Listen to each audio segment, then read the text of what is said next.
Tuesdays on The Run Home with Joel and Fletch. We discuss, dissect and delve into crimes of the past. It's time for True Crime Tuesday. Yes, having won 8 Walkley Awards, that's only 8 more than Fletch and I. Australia's highest journalism honour. He won 2 Gold Walkley Awards, the top honour in Australian journalism. Worked as a senior journalist for the Courier Mail, the Australian and the South China Morning Post. Hosted award-winning podcast, The Teacher's Pet and Bronwyn.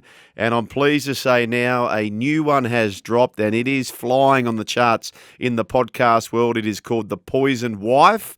And I'm pleased to say the man, the voice that you'll hear behind that podcast, Hedley Thomas, joins the run home. G'day, Hedley.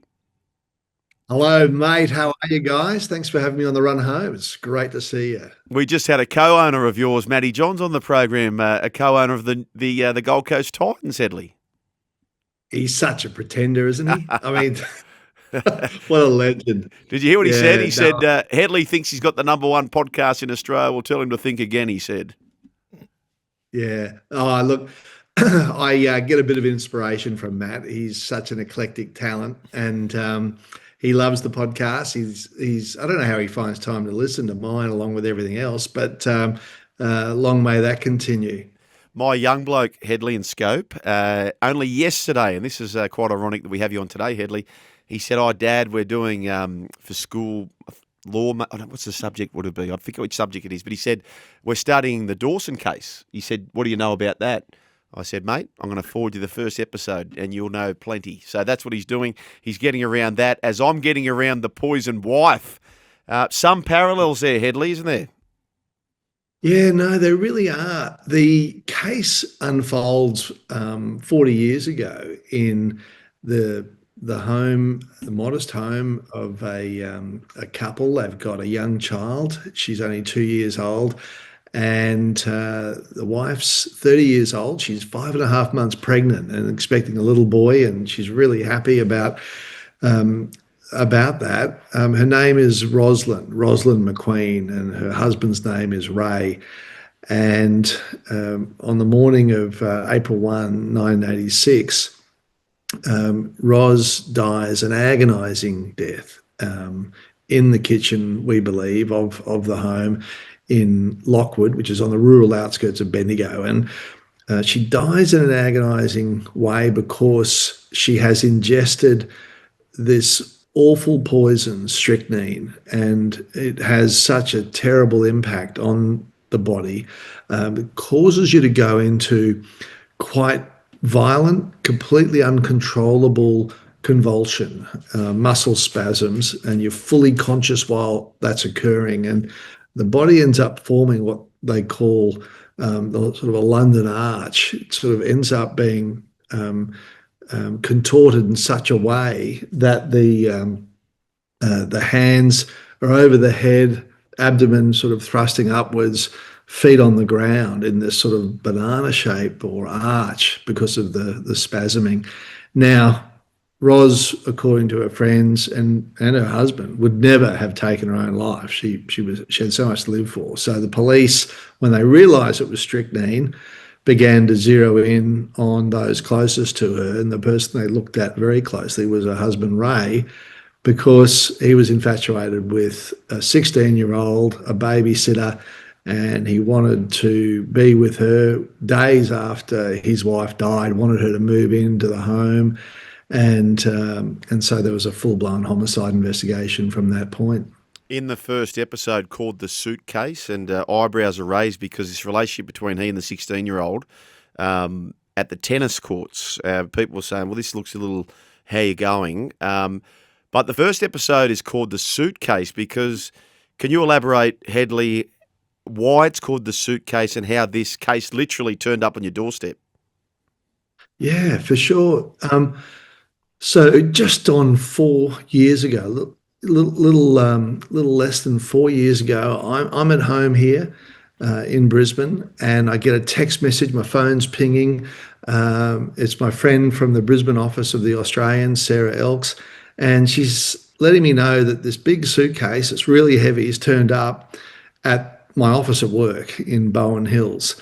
And Sarah was a little bit wary of it because It's a bit unusual to get a suitcase delivered. Security brought it around. They didn't check, to our knowledge, to see whether there was anything dangerous inside. And so Sarah's saying, look, what do you want me to do with this? I don't really know what it's all about. And I said, I don't know what it's about. I wasn't expecting it. So turns out this suitcase has a padlock on it and it's taped up. And then there's a separate envelope on my desk. And Sarah feels inside, picks that up. There's a key inside the envelope.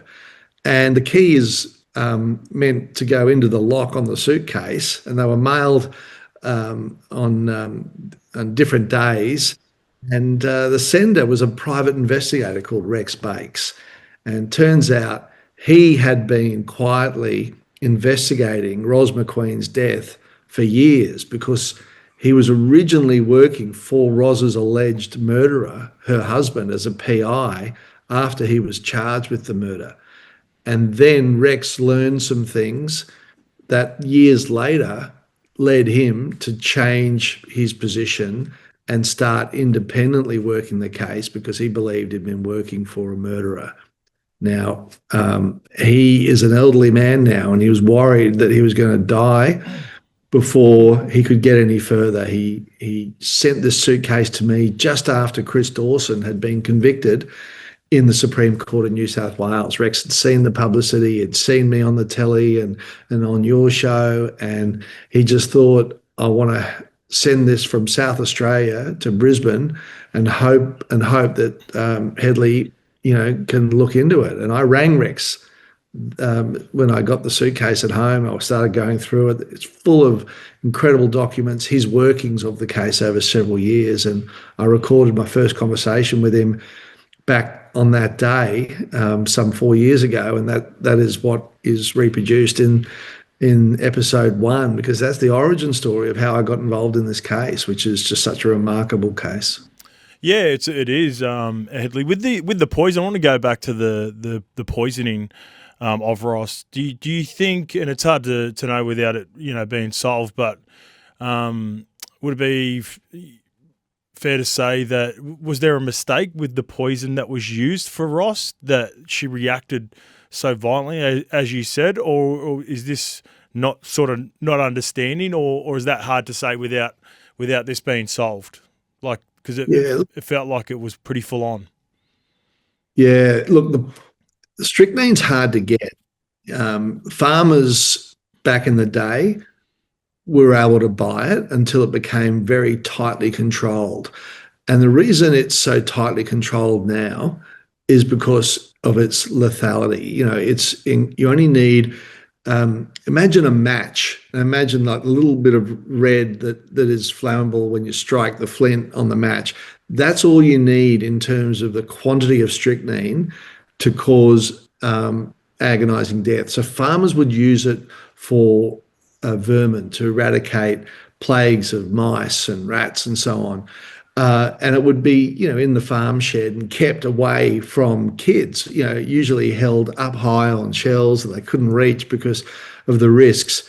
Now, you'd only have it in the home if, you had a use for it agriculturally. You wouldn't use it for any other purpose.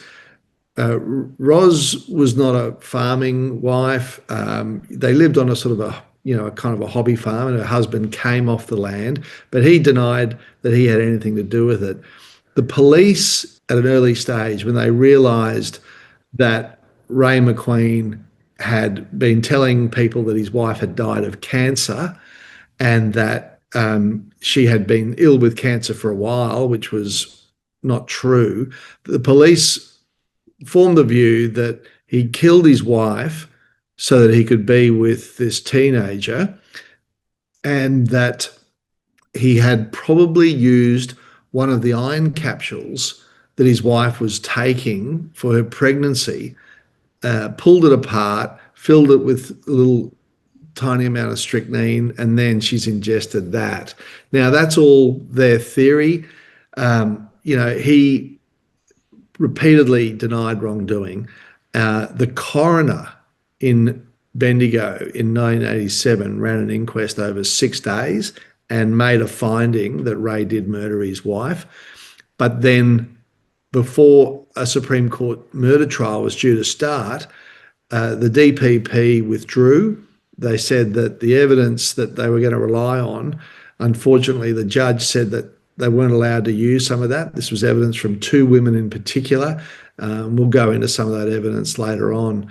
But, how Ros ingested the poison, it's up for theory, it's up for debate.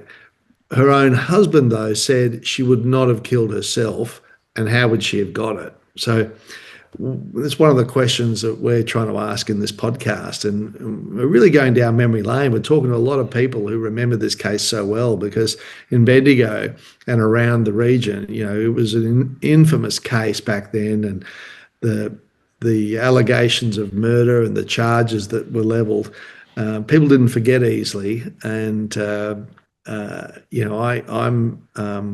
getting a lot of cooperation from old timers and people who knew the McQueens, who played tennis with Ros. Sorry, not so much with Ros, but with Ray and with the young girl. And I've also interviewed that woman who's now in her mid-50s.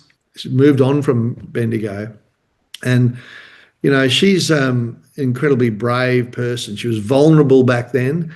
She made no secret when the police interviewed her of the fact that she was in love with Ray McQueen. She was a very young person, still just turned 17 when the police converged on Bendigo. And she told them that she wanted to be with him, that she was infatuated with him too. And then I think as she grew up and realised what probably went down, she distanced herself from him. And so I interviewed her just a few weeks ago, and it's an amazing story, and her story is remarkable, and what she discloses, including how, she even acknowledges she did try to protect him through that period. Hedley, fascinating episode 1, Suitcase, The Poisoned Wife. You'll find it on however you follow your podcast, but you can subscribe at thepoisonedwife.com, the Australians app and Apple Podcasts. So episode 2, The False Trail, is now up for subscribers only. So you can check that out, as I said, through thepoisonedwife.com, the Australians app and or Apple Podcast. But Hedley, look, any podcast you do, they are always superb. You've got me in after one. I did find that fascinating, that chat with Donna. And at first you're with the husband there, so very difficult for her she's moved on with her life. But it's a fascinating podcast. I can't wait to stay across this. We look forward to perhaps catching up towards the end of it. Hedley, once again, congratulations, not only on the podcast, but as an owner of the Gold Coast Titans with Matthew, Rebecca and the NRL, and Jai Arrow as a former Gold Coast Titan player, and what you guys are doing this weekend in conjunction with the National Rugby League and next week with Roosters. Mate, outstanding work. Yep. Thank you very much for today, and all the best for Saturday and the rest of the week. Thank you so much, guys. It's been a pleasure.